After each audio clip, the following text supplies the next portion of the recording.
자, 오늘 2차 전지에 대해서 관심들이 매우 높고 많으실 텐데 좀 석지원이 들려주실 분을 모셨습니다.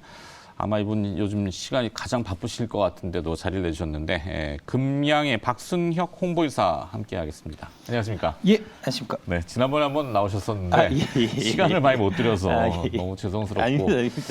자, 요즘 뜨거운 관심이 있긴 합니다. 근데 뭐 주식시장은 항상 변동은 있지만 어제는 코스피 지수가 2,500포인트 아래쪽으로 내려왔고 그동안 이제 시장이 항상 중심에 서 있었던 상승세를 주도했던 2차 전지주 위주로 좀 하락폭이 있다. 라고들 언급들이 되는데요. 지금이 과연 저가의 또 매수 기회인가? 아니면은 차익 실현을 좀 해서 리스크를 좀 관리해야 될 때인가? 질문은 이렇습니다. 제가 이제 뭐 그 단기적인 등락에 대해서는 저도 잘 못 맞추는 사람이기 때문에 그렇죠. 저는 이제 어디까지나 좀 뭐 밸류에이션 이런 쪽 측면에서 이제 말씀을 드린다고 하면은 아직도 많이 저렴해요. 특히 이제 제가 많이 말씀드리는 이제 8종목 같은 경우는 여전히 좀 저렴한 상태인데 그 저렴한 게 좀 싸게 떨어지고 있으니까 그러면은 이제 좋은 좀 매수 기회다라고 접근하시는 게 맞지 않겠나 싶고 근데 이제 저렴하다고 해서 샀는데 네. 거기서 더 저렴해질 수도 있습니다. 그렇죠. 그러니까 그거는 이제 감안하고 이제 하시면 될 것 같습니다. 네. 어차피 이제 시간을 복합해야 되는 거고 장기적인 성장에 대해서는 의구심이 없다라고 말씀을 하시는 것 같은데 주가에 이제 변동을 주겠죠. 대부분 개인 투자자분들은 그 조급하시잖아요. 당장 사서 내가 산 가격보다 떨어지기 시작하면은 불안해하신단 말이죠. 그렇죠. 그리고 또 수익이 이렇게 올라가더라도 팔고 챙기지 않으면 내 수익은 아닌데 참 그런 부분이 좀 어렵긴 한 것 같습니다. 24일인가요? 국내 대표 배터리 회사 두 곳에서 증설 및 연구 투자 계획을 발표를 했는데 먼저 이제 포스코 퓨처엠의 양극재 증설 얘기들이 좀 금액은 좀 큰 것 같아요. 예. 네, 이걸 어떻게 좀 파악하시는지. 이번에 이제 아마 6천억 정도 투자해서 이제 4만 6천 톤 정도 이제 추가 생산하는 걸로 지금 계획이 잡혔던데 원래 아마 이게 요번에 그 IRA 법안에서 이제 양극재가 광물로 안 들어갔으면 저게 이제 미국에 사실 지었어야 될 거거든요. 근데 네. 이제 양극재가 광물에 들어가다 보니까 한국에서 생산해도 이제 IRA 규정을 충족하기 때문에 그래서 이제 포항에 있던 공장에다가 지금 한 5만 톤 정도 짓고 있는 것 같은데 거기다가 이제 플러스 4만 6천 톤 했으니까 대략 한 10만 톤 조금 넘는 규모 같습니다. 저희 쪽에서 보면 이제 양극재는 이제 한 3천억 정도 투자하면 연간 한 1조 원 정도 매출이 나온다고 하거든요. 네. 그러면은 이제 6천억이 투자하면은 연간 2조 원 정도 매출이 애드가 되는 거니까 포스코 퓨처엠 작년에 아마 양극재 매출이 2조 한 3조 정도 됐을래나? 그 네. 정도 거거든요. 그러니까 이제 거의 한 1년 매출의 한 70% 정도 되는 양의 매출이 추가로 더 발생하는 이제 그런 큰 규모입니다. 25년까지 지금 27만 톤 캐파로 지금 이제 계획하고 있는데 아마 저것도 좀 상향해야 될 것 같고요. 일단 27만 톤 캐파 기준으로 보면은 대략 한 19조 원 정도 이제 매출이 발생하는 이제 그런 형태가 되니까 포스코 퓨처엠 같은 경우도 좀 빠른 고성장세가 좀 기대된다 이렇게 이제 말씀드릴 수 있을 것 같습니다. 그러네요.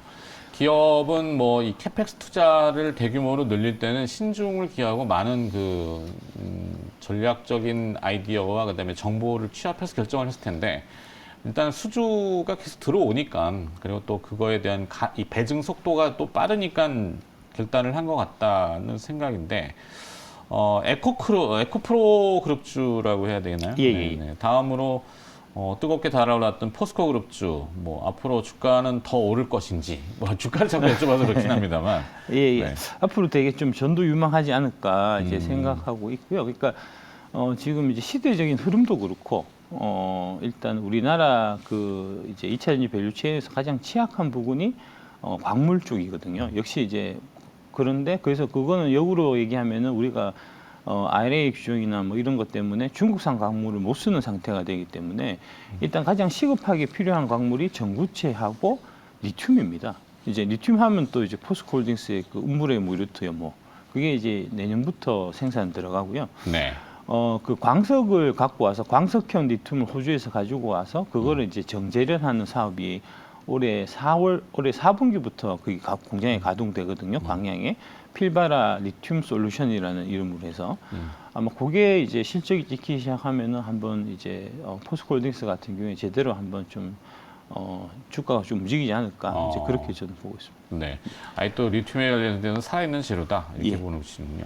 SK온은 이 뭐 꿈의 배터리라고들 많이들 얘기하는데 전고체 배터리 개발에 본격적으로 나선다고요. 예. 먼저 전고체 배터리에 대해서 조금 뭐 아시는 분도 많으시겠지만 예. 설명을 좀 부탁드립니다. 보면 4대 소재가 이제 양극재, 음극재, 전해액, 분리막 이렇게 되는데 네. 그 전해액이 가연성이에요. 화재가 발생할 수가 있거든요. 네. 그래서 이제 그 가연성인 전해액을 고체로 바꿔버리면 일단 이제 화재 안정성이 화재가 안 나는 이제 그런 부분이 생기고 그다음에 이제 에너지 밀도가 개선되는 이제 두 가지 효과가 있고요. 요거는 조금 저희 쪽에서는 조금 좀 생각을 좀 다르게 하는 게 네. 전고체 배터리가 이제 차세대 배터리, 게임 체인저 뭐 이런 형태로 사실은 많이 얘기가 되고 있는데 저희는 그렇게 보고 있지는 않습니다. 이게 결정적인 문제가 전고체 배터리의 경우에 이제 꼭 아까 말씀드린 전해액을 이제 고체로 바꿀 때 그게 네. 지금 이수화학에서 이제 만들어 갖고 가공하는 작업은 에코프로 BM에서 하고 있는 이제 그 저기 황화 리튬 리튬을 사용하는데 네. 리튬고 화합물을 사용해야 되는데 그게 가격이 되게 비싸요. 만들기도 되게 까다롭고 그래서 이제 좋아지는 면은 있지만 반대로 이제 좀 가격이 많이 좀 인상되는 부분이 있어서 타산성이 잘 안 맞는군요. 예. 그래서 SDI 쪽 지금 얘기도 들어보면은 이제 이거를 전체를 다 바꾸려고 하는 건 아니고 되게 고가 이제 하이엔드 쪽만 이제 바꾼다고 하는 거니까 네. 좀 저희가 봐서는 좀 그 증권 시장 쪽에서 이제 전고체에 대한 기대는 조금 과한 게 아닌가 좀 싶은 생각이 들고요. LG 쪽에서는 사실은 이제 전고체보다는 리튬황 배터리라는 거를 지금 개발하고 있거든요. 네. 저희가 보면은 그게 오히려 좀 더 가능성이 있지 않겠나. 왜냐하면은 리튬황은 양극재를 이제 비싼 NCM 대신에 황을 쓴다는 거거든요. 황은 되게 가격이 저렴하니까 그걸로 가게 되면은 이제 좋아지는 것도 좋아지는 거지만 가격 자체가 많이 좀 저렴해지는 효과가 있어서 오히려 리튬황 쪽을 좀 더 주목해서 봐야 되지 않을까. 저희는 그렇게 생각하고 있습니다. 그렇군요. 예.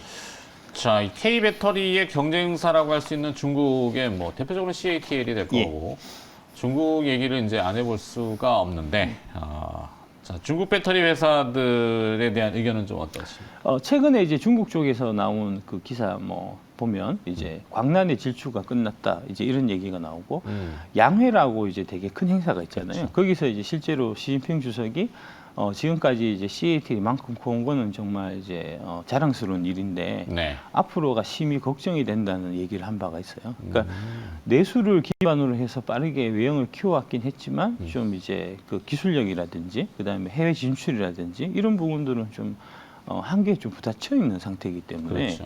예 그래서 그런 부분들을 이제 시진핑 주석도 실제로 좀 걱정을 했고 좀 지금 현재 중국 상황은 되게 좀 안 좋은 상황입니다 사실 배터리 저기 재고가 계속해서 이제 빠른 속도로 쌓이고 있고 예 그러면서 이제 탄산 리튬 가격이 그거 탄산 리튬은 주로 중국의 LFP 쪽에 쓰는 거거든요. 그렇죠. 예 그거는 지금 한 3분의 1 정도 가격으로 좀 떨어져 있고 가동률도 지금 현재 좀 둔화되고 있는 이제 좀 전반적으로 중국 시장 상황이 배터리 시장 상황이 상당히 좀 안 좋은 이제 그런 일이 일어나고 있고 그래서 이제 그걸 어떻게든 타개하기 위해서 포드하고 이제 기술 제휴 방식으로 CATL이 우회 진출한다든지 그다음에 최근에 얘기 나오고 있는 이제 그 고시안이라고 네. 고센이라고 또 하더라고요. 그게 이제 좀 미국에 공장을 짓는다 포드하고 얘기가 나오는 게 좀 이제 어떻게든 좀 살 길을 찾기 위한 이제 노력이 아닌가 그렇게 저희는 보고 있습니다. 그렇군요.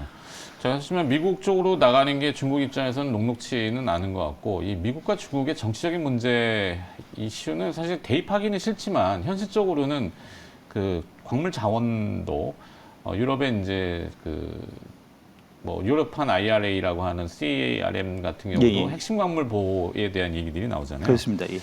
자, 이 광물, 히토류 만약에 중국이 불편하게 좀 또 나온다면은 상당히 수입 의존도가 높은 입장에서 뭐 현실적으로는 뭐 그렇게 되지는 않을 거라고는 보지만 이 부분을 좀 풀어주시면. 배터리 쪽에는 사실은 히토류는 많이 안 들어가고요. 네. 주로 이제 전기차 쪽에 들어가는 그 모터에 들어가는 이제 연구 자석 쪽에 히토류가 많이 필요해요. 그 부분이 이제 중국이 좀 뭐랄까 압박할 수 있는 좀 요소가 되고 네. 안 그래도 이제 지금 방금 말씀하셨듯이 그런 식으로 히토류라든지 광물의 정제령 관련해서 이제 그거를 무기로 삼아 갖고 세계의 이제 경제 질서를 흔들 것 같은 그런 우려 때문에 사실 나온 법안이 IRA나 CRMA 법안이고요. 그래서 이제 그런 히토류 부분들을 이제 제대로 좀 확보하고 하는 뭐 그러니까 지금 제가 봐서는 역시 한국 그 이제 2차 전지 밸류 체인에서도 광물 쪽에 강점을 갖고 있는 회사에 좀 초점을 맞춰서 좀 투자를 해야 되는 상황이 아닌가. 아까 이제 포스코홀딩스도 말씀드렸지만 좀 네. 에코프로도 이제 광물 쪽에서는 강점이 있는 회사거든요. 그래서 그 두 회사가 최근에 좀 많이 각광을 받고 있는 게 좀 이제 그런 그 시대적 흐름하고도 맞닿아 있는 거 아닌가 그렇게 보고 있습니다.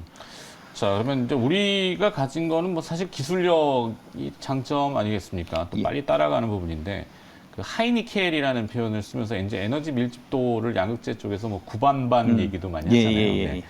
그렇다면 니켈, 코발트, 리튬 이런 핵심 원자재를 국내에서도 가공하겠다라고 배터리 소재 회사들이 얘기를 하는데요. 관련된 기업들이 혹시 연결 있을까요? 예. 그러니까 이제 니켈은 이제 포스코홀딩스하고 에코프로가 하고 있고 리튬은 이제 리튬도 포스코홀딩스하고 에코프로가 하고 있고 이제 전구체는 각 사별로 좀 이제 맡아 있는 회사가 좀 다릅니다. 이제 네. 에코프로 그룹에서는 전구체가 에코프로 담당으로 돼 있고 포스코 그룹 쪽에서는 이제 포스코 케미칼이 전구체를 담당하는 걸로 돼 있고요. LG 밸류 체인 쪽에서는 이제 LG 화학하고 고려 아연이 이제 그 합작사를 만들어서 이제 거기서 전구체를 담당하는 걸로 그렇게 네. 돼 있습니다. 그러면 이제 슬슬 결론을 줘야 되는데, 예. 2차 전지 K 배터리 앞으로는 더 성장을 당연히 하겠지만, 예. 그런 속도라는 측면을 어떻게 가늠하고 계시는지 하고, 관련 기업들에 대한 투자 전략, 앞선 8개 기업이라는 표현을 주셨는데, 예. 그것도 사뭇 좀 궁금합니다. 예. 일단 이제 배터리 쪽에서는 LG 에너지 솔루션, SK 이노베이션을 제가 괜찮게 보고 있고, 이제 양극재 쪽에서 에코프로비엠, LG 화학, 포스코 케미칼을 좋게 보고 있고, 이제 CNT 도전지 하고 있는 그 나노신소재, 네. 그 다음에 이제 광물 쪽에 에코프로, 포스코홀딩스 이렇게 이제 8종목을 제가 좀 좋게 생각하는데, 그 한 8개 종목이 사실은 우리 밸류 체인에서 가장 좀 핵심적인 역할을 하는 회사들이고 성장이 좀 보장되어 있는 회사들이에요. 그래서 그런 회사들을 이제 과거에 20년 전으로 돌아가서 삼성전자라든지 SK 하이닉스라든지 좀 그런 느낌으로 좀 접근하시면 어떨까 싶습니다. 그러니까 사서 좀 오래 들고 가셔야 이게 네. 좀 성과가 나타나는 주식들이지 그렇죠. 짧은 기간에 샀다 팔았다 해갖고는 성과를 좀 나타내기는 좀 어려운 이제 뭐 그런 그림으로 보시면 될 것 같습니다. 네. 자, 추가로 하나만 좀 더 예. 여쭈면은, 이게 불편한 얘기일 수도 있는데, 이제, 밸류에이션이 분명히 이제 미래는 좋아지는 것들이 보이고, 그것을 이제 당겨오는 뭐 그런 게 이제 주가의 묘한성인데, 예. 주가가 오르다 보니까 이제 공매도 잔고가 또 많이 늘었다라고 예. 표현들이 하잖아요. 예. 개인 투자자 입장에서 보면은 불편한 재료일 수도 있고. 근데 이제 공매도 잔고가 많이 늘었을 때 당국에서 또 좀 불편하게 이제 저는 사실 공매도를 그렇게 좋게는 안 보는데 예. 글로벌하게 보면 이제 뭐 시타델 이런 데가 공매도를 많이 하잖아요. 근데 보면 거기 또 거래하는 법무법인들이 대부분 보면 이제 유명한 법무법인들이 있고 그 법무법인들이 대부분 또 금융 당국으로 또 이렇게 많이 이런 불편함에 대해서는 우리 좀 껄끄러운 질문일 수도 있습니다. 아니 괜찮습니다. 괜찮습니다. 어떻게 생각하시는지. 예. 공매도가 사실은 좀 우리나라가 특히 좀 기울어지는 농장입니다. 두 가지를 빨리 개선해야 되는데 첫 번째는 이제 공매도 관리를 전산화돼 있지 않고 지금 수기로 관리한다는 거거든요. 네. 그러니까 기관들이 작정하고 주가를 확 떨어뜨리는 형태로 이제 공매도를 치는 게 사실은 불법인데 불법을 해도 수기로 작성하기 때문에 확인할 방법이 없어요. 그렇죠. 예. 이거를 왜 미루는지 저는 도대체 이해가 안 되고 그다음에 이제 그 글로벌 스탠다드를 얘기 많이 하시는데 네. 글로벌 스탠다드를 보더라도 공매도의 상한 기간이 대략 한 3개월 정도입니다. 미국도 그렇고 일본도 그렇고 선진국 다 마찬가지인데 우리나라만 유독 공매도 상한 기간이 없어요. 네. 빌려갖고 얼마든지 오래 끌고 갈 수 있는 버티는 버티는 네. 이거는 사실 좀 말도 안 되는 거고 그다음에 한 가지 좀 연결해서 말씀드리면 이게 이제 사실은 이제 공매도를 활용할 수 있는 사람들이 부자들만 활용할 수 있는 겁니다. 예, 이거는 좀 문제가 아닌가. 네, 알겠습니다. 자, 여기까지 듣도록 하겠습니다. 자, 오늘 2차 전지와 관련된 이슈를 좀 다뤄봤고요. 도움 말씀 주신 분은 금양의 박순혁 이사였습니다. 고맙습니다. 예, 감사합니다.